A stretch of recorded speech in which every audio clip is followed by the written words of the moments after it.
WhatsApp ఎప్పుడు కూడా తమ యూజర్ల కోసం ఎప్పటికప్పుడు సరికొత్త ఫీచర్లను తెస్తూనే ఉంది.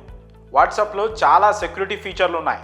ఇక వాట్సాప్ వెబ్ కోసం సెక్యూరిటీ ఫీచర్ ఉంది. ఎందుకంటే ఆఫీసుల్లో డెస్క్టాప్ ల్యాప్టాప్ల్లో వాట్సాప్ వెబ్ వాడే యూజర్లు కొంచెం ఇబ్బంది పడుతుంటారు. ఎందుకంటే వాళ్ళు సిస్టమ్ నుంచి వాట్సాప్ వాడుతున్నప్పుడు తమ డేటాని వెనుకున్న వాళ్ళు చూస్తారేమో అని చిన్నపాటి భయం. కొందరు వ్యక్తులు మనం ఏమరుపాటుగా ఉండడం చూసి మన వాట్సాప్కి వచ్చిన మెసేజ్లను ఓపెన్ చేసి చూస్తారేమో అనే భయం కూడా ఉంటుంది. కొన్నిసార్లు మన సెన్సిటివ్ ఇన్ఫర్మేషన్ కూడా ఇతరుల చేతికి చిక్కే ప్రమాదం ఉంటుంది. అయితే దీనిని నివారించడానికి చాలామంది బయటకు వెళ్ళేటప్పుడు వాట్సాప్ నుంచి లాగౌట్ అవుతూ ఉంటారు.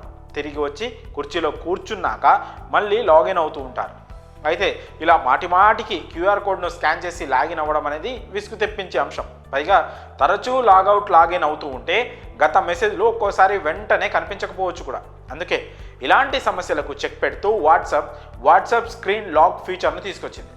మన డేటా సేఫ్టీని ఈ ఫీచర్ చాలా అద్భుతంగా ఉపయోగపడుతుంది. ఇక ఈ ఫీచర్ను ఎలా ఎనేబుల్ చేసుకోవాలి, పూర్తి వివరాలను ఇప్పుడు మనం తెలుసుకుందాం. ముందుగా మీరు web.whatsapp.comని ఓపెన్ చేయాలి. ఆ తర్వాత క్యూఆర్ కోడ్తో వాట్సాప్ లాగిన్ కావాలి. తర్వాత స్క్రీన్ పైన ఉన్న 3 చుక్కల గుర్తు మీద క్లిక్ చేసి సెట్టింగ్స్లోకి వెళ్ళాలి.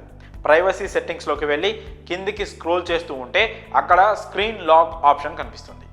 అప్పుడు మీరు ఆ స్క్రీన్ లాక్ ఆప్షన్ను సెలెక్ట్ చేసుకోవాలి. ఆ తర్వాత వాట్సాప్ స్క్రీన్ మీద కనిపించే సూచనలు పాటిస్తూ ఒక పాస్వర్డ్ను క్రియేట్ చేసుకోవాలి. అలాగే మీరు కావాలనుకుంటే స్క్రీన్ లాక్ టైమింగ్ను కూడా సెట్ చేసుకోవచ్చు. ఇలా ఈ ఫీచర్ ద్వారా మీరు మీ వాట్సాప్ వెబ్ని సేఫ్గా వాడుకోవచ్చు. కాబట్టి వాట్సాప్ వెబ్ వాడేవారు ఖచ్చితంగా ఈ వాట్సాప్ స్క్రీన్ లాక్ సేఫ్టీ ఫీచర్ని వాడుకోండి. ఇక ఈ సేఫ్టీ ఫీచర్ గురించి మీ అభిప్రాయాలను కామెంట్స్ రూపంలో తెలియజేయండి.